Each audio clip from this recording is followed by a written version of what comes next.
Well, today we're going to start on chapter 27 of the manuscript. Here we're at May of 2023, and this is page 116.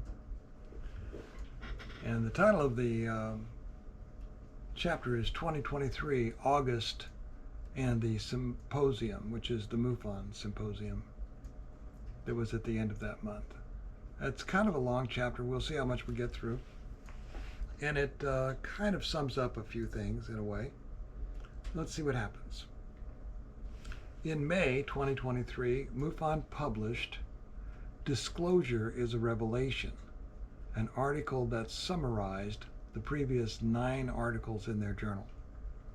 In that article, I said, "It was evening when I left the cave of Elijah and wandered up Mount Carmel along the Stella Maris, the occasional street light blinking out as I passed beneath." Does that ever happen to you? Happens to me. Anyway, when I reached the little mountainside library containing the sum knowledge of even more ancient libraries buried in time, I found my table still piled with the tablets and parchments of my research.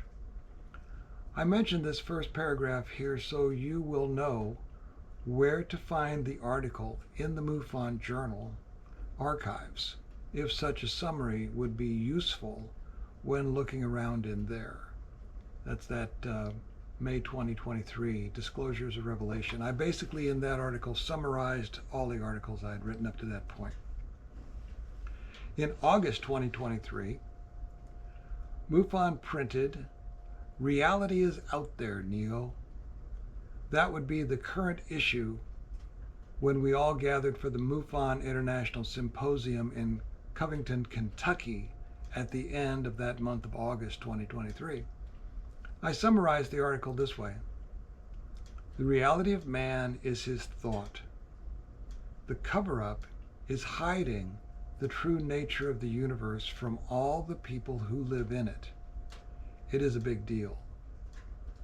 That places ufology in a heroic struggle to help mankind ask better questions, encourage truthfulness, and gain faith in itself so we can let go of the old isms and achieve a better reality for mankind and humans too." Now, I talk about the cover-up a lot in this chapter, and it's not a made-up thing. If it was a made-up thing, we wouldn't be needing to have congressional hearings on the subject of UAPs. Everyone would know about everything, right?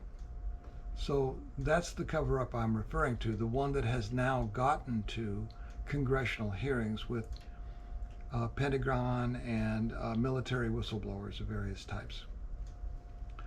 Early in my research, I encountered this statement: "The reality of man is his thought, not his material body." I just supposed it meant to be a good person, think good thoughts. Simple. However, the phrase refused to be so easily dismissed. For instance, something that affects our thoughts about reality is the cover-up. You know the one I mean. Its existence becomes more obvious as the truth about high strangeness, thanks partially to the U.S. Navy, comes out and people feel more confident about sharing their experiences and discoveries. However, quote, "the cover-up," unquote, is more than just one person saying, "I saw a UFO," and other people saying, "Oh no, you didn't." It is some people with relatively more power, knowingly, to whatever extent, lying about the true nature of the universe to all who live in it with the intent to keep things like reality and thoughts from changing for the better for all people. When you look at it like that, it's a big deal. It affects you too. Because cover-ups involve hiding the truth, I was looking for a good quotation about lying to put in that article. I found this one. Quote, At the bottom of their hearts, the great masses of the people are more likely to be poisoned than to be consciously and deliberately bad. In the primitive simplicity of their minds, they are more easily victimized by a large than by a small lie, since they sometimes tell petty lies themselves, but would be ashamed to tell big ones. An untruth of that sort would never come into their heads, and they cannot believe that others would indulge in so vast an impudence as gross distortion. Even after being enlightened, they will continue to doubt and waver, and will still believe there must be some truth behind it somewhere. For this reason, some part of the boldest lie is sure to stick, a fact which all great liars and liars' societies in this world know only too well and make base use of." Unquote. Sound like anything you've heard before? Sound like anything you know of? Just asking. That insight into big lies is from Adolf Hitler. That's his quote, and it is in his book, Mein Kampf. That's chilling, I think. My point was that since it takes a terrible evil to try to victimize all the people with a huge lie about the very nature of the universe, our struggle against the cover-up becomes one of heroic proportions. You may have noticed from the earlier chapters and my character arc that when I am sure I'm right, being considered an underdog doesn't matter. I suggest that if we all begin to think we have friends among the star people, then our earthly conflicts may begin to seem silly, which is almost what President Reagan surmised that day at the UN, though he probably did not know it, but now you do, that, quote, "the reality of man is his thought, not his material body." Regarding the cover-up, the writings say this. Now, I don't know that the writings are right. They're not writing about the cover-up.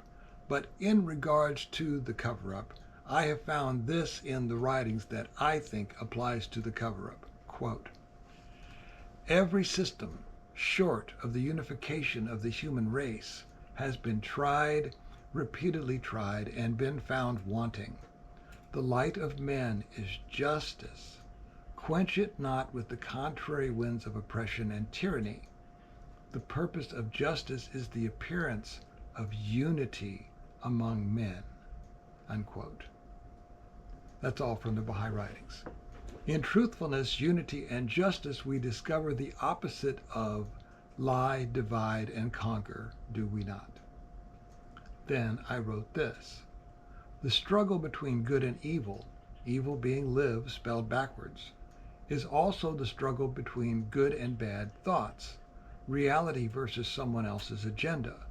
Much of our world and our reaction to it really only exists between our ears, in our thoughts. So anyone afraid of real change must control the territory between the ears, yours and mine, by keeping everyone distracted with gossip, bickering, and conflict. And you, my reader, would know that because the second I lose your attention, you are going to look at your phone, right? That I put in the article. If thoughts create reality, what thoughts should we encourage to help end the cover-up? Well, turns out, after all, one should think good thoughts for a good reality. From the Baha'i writings, I found this. The foundation of progress and real prosperity in the human world is reality, for reality is the divine standard and the bestowal of God. Reality is reasonableness, and reasonableness is ever conducive to the honorable station of man. Reality is the cause of illumination of mankind.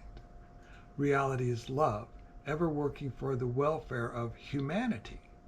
Reality is the bond which conjoins hearts.